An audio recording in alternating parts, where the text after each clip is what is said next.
আসসালামু আলাইকুম প্রিয় দর্শক, কেমন আছেন সবাই? চলে আসলাম আজকের গুরুত্বপূর্ণ ওয়েদার আপডেট নিয়ে। তো আজ 15ই মে, রোজ বুধবার। তো আগামী 24 ঘন্টায় সারা বাংলাদেশের আবহাওয়া কেমন থাকতে পারে, কোথাও ঝড় বৃষ্টি কিংবা কালবৈশাখী ঝড় বয়ে যেতে পারে কিনা, এ বিষয়ে আজকের আবহাওয়ার ওয়েদার ম্যাপ থেকে এবং বাংলাদেশের ওয়েদার আপডেট থেকে কি জানা গেল, সম্পূর্ণটাই বিস্তারিত ভিডিওটিতে জানিয়ে দিব। এজন্য অবশ্যই ভিডিওটি না টেনে একেবারে শেষ পর্যন্ত দেখতে থাকুন এবং সেই সাথে জানাবো বঙ্গোপসাগরে যে একটি ঘূর্ণিঝড় বা নিম্নচাপ সৃষ্টি হতে চলেছে সেটির বিষয়ে সর্বশেষ কি আপডেট জানা গেল।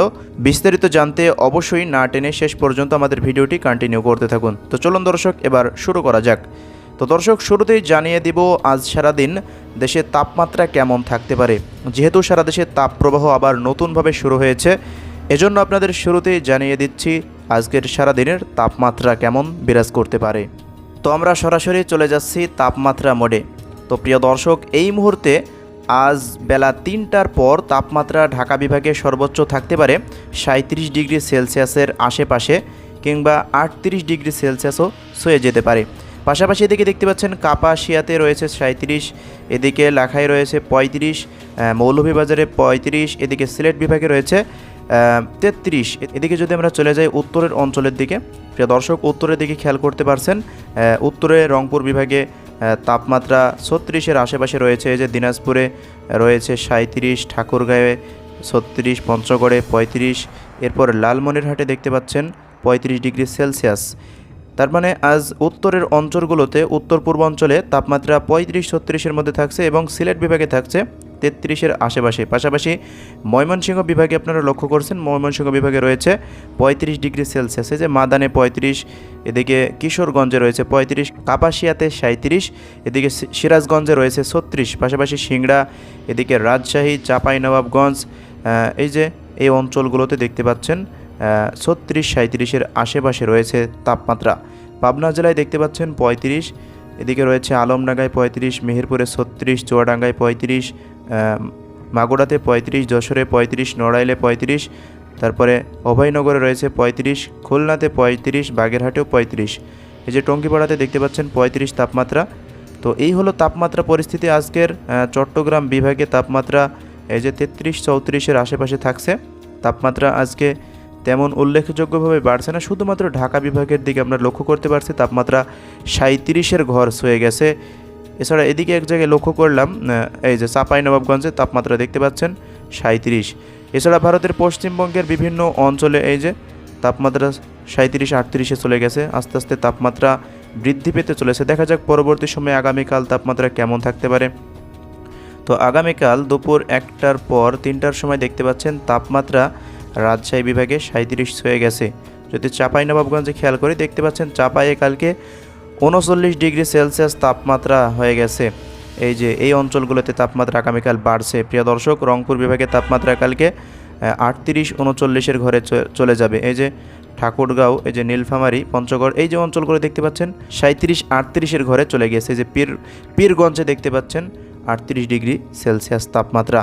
এদিকে সিলেট বিভাগে যদি আমরা লক্ষ্য করি, সিলেটে 34 রয়েছে, মানে সিলেট বিভাগে পুরোটাই 34-এর আশেপাশে থাকছে। পাশাপাশি ঢাকা বিভাগে তাপমাত্রা আগামীকাল 38-39-এর ঘর ছুঁয়ে যাবে। তো আমরা চলে যাচ্ছি এদিকে দক্ষিণাঞ্চলে, দেখতে পাচ্ছেন বরিশালে তাপমাত্রা একটু কম রয়েছে, খুলনা বিভাগেও কম রয়েছে 35-এর আশেপাশে, সাতক্ষীরাতেও দেখতে পাচ্ছেন 35। এছাড়া চট্টগ্রাম বিভাগে 32, এই যে মহেশখালীতে, কুতুবদিয়া, এখানে 32 ডিগ্রি সেলসিয়াস তাপমাত্রা। এটা অনেকটাই কম, যেহেতু দেশের উত্তরাঞ্চলে 39-40, সেখানে চট্টগ্রাম বিভাগে লক্ষ্য করা যাচ্ছে মাত্র 32 ডিগ্রি সেলসিয়াস তাপমাত্রা, দিনের তাপমাত্রা। তো পরবর্তী 17ই মে চলে যাচ্ছি, শুক্রবারের দিন কেমন আবহাওয়া বিরাজ করতে পারে তাপমাত্রা দেখতে পাচ্ছেন। শুক্রবারের দিন তাপমাত্রা এই যে ঢাকা বিভাগে 39 ডিগ্রি সেলসিয়াস তাপমাত্রা, আরও 2 ডিগ্রি বেড়ে গিয়েছে। এই যে রাজশাহী বিভাগে লক্ষ্য করছেন, রাজশাহীতেও 40, চাঁপাইনবাবগঞ্জে 41 তাপমাত্রা। আবহাওয়া পরিস্থিতি আরও ভয়াবহ হতে চলেছে, আপনারা লক্ষ্য করতে পারছেন প্রিয় দর্শক। সিলেট বিভাগে রয়েছে 34, সিলেটে তাপমাত্রা অনেকটাই নিয়ন্ত্রণের মধ্যেই থাকছে। পাশাপাশি প্রিয় দর্শক, এই যে সরিষাবাড়িতে লক্ষ্য করতে পারছেন তাপমাত্রা 39 ডিগ্রি সেলসিয়াস, মানে 40-কে ছুঁয়ে যাবে আর কি। তো আমরা দেশের দক্ষিণাঞ্চলে যদি একটি লক্ষ্য করি, দক্ষিণাঞ্চলের তাপমাত্রা তেমন বেশি থাকছে না।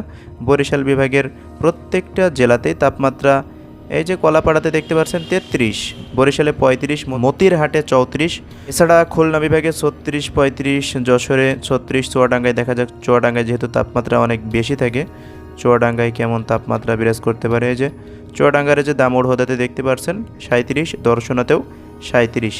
তো এই হলো টোটাল তাপমাত্রা পরিস্থিতি। পাবনাতে 37। তো প্রত্যেকটা জেলার নাম উল্লেখ করতে গেলে ভিডিও অনেক বড় হয়ে যাবে। এক কথা হচ্ছে ঢাকা বিভাগে তাপমাত্রা 17 মে 39 এবং রাজশাহী বিভাগে 40, 41। এছাড়া চট্টগ্রাম বিভাগে 32, 33 থাকছে।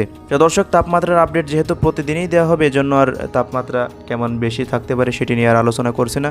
এবং এই সময় আমি সরাসরি চলে যাচ্ছি আজ সারাদিন কোথাও বৃষ্টিপাতের তেমন পূর্বাভাস রয়েছে কিনা।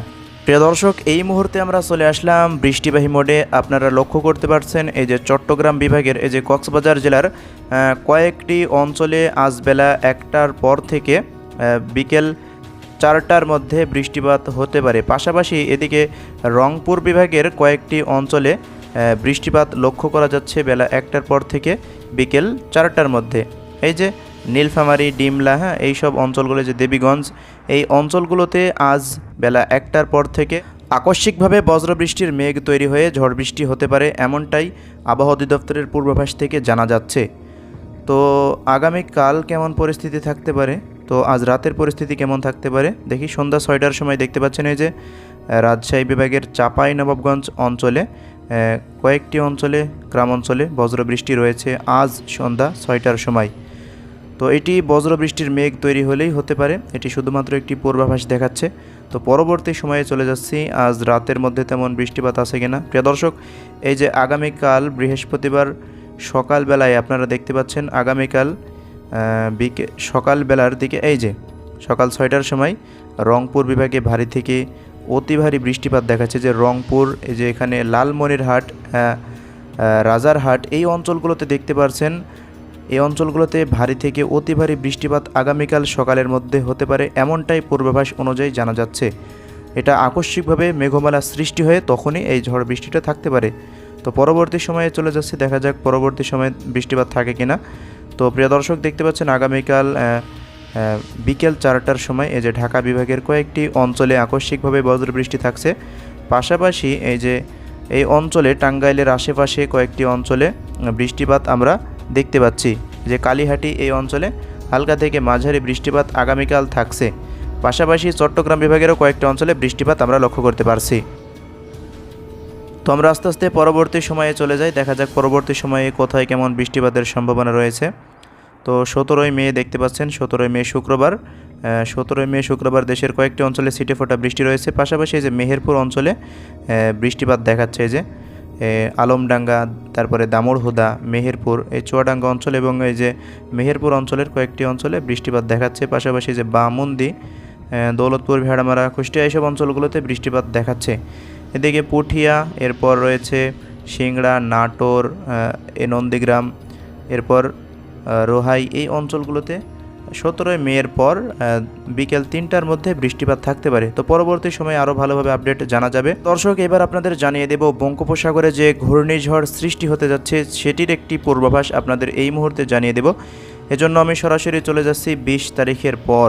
প্রিয় দর্শক, 20 তারিখের পর দেখতে পাচ্ছেন বঙ্গোপসাগরে একটি ঘূর্ণাবর্ত সৃষ্টি হতে যাচ্ছে। তখন বাতাসের একটানা সর্বোচ্চ গতিবেগ আমরা লক্ষ্য করতে পারছি প্রায় 72-73 কিলোমিটারের মধ্যে চলে যাচ্ছে ঝাপটা বাতাসের গতিবেগ। বঙ্গোপসাগর উত্তাল হয়ে যাবে 22 তারিখের পর, আপনারা সবাই লক্ষ্য করতে পারছেন। এবার চলে যাচ্ছে পরবর্তী সময়ে 23শে মে দেখতে পাচ্ছেন এই যে মিয়ানমারের সিতুয়ে বন্দরের কাছে একটি ঘূর্ণিঝড়ের চোখ তৈরি হতে চলেছে। দেখা যাক 24 তারিখ পর্যন্ত, যেহেতু পূর্বাভাস দেখাচ্ছে কি তৈরি হয়। এই যে 24 তারিখের পর দেখতে পাচ্ছেন পুরো বঙ্গোপসাগর উত্তাল হয়ে যাচ্ছে। এই যে বাতাসের গতিবেগ প্রায় 80 কিলোমিটারের আশেপাশে থাকছে। তো এখনও গতিপথ কোন দিকে যেতে পারে সেটি পূর্বাভাসী ম্যাপ থেকে দেখাচ্ছে না। তো পরবর্তী সময়ে আরও বিস্তারিতভাবে আপডেট জানা যাবে। তবে নিম্নচাপ বা ঘূর্ণিঝড় একটি আসতে চলেছে। তো পরবর্তী সময়ে আরও বিস্তারিতভাবে আপডেট আপনাদের জানানো হবে, এজন্য অবশ্যই চ্যানেলের সাথেই থাকবেন। সবাই ভালো থাকবেন। আজকের ভিডিও এতটুকুই। আল্লাহ হাফেজ।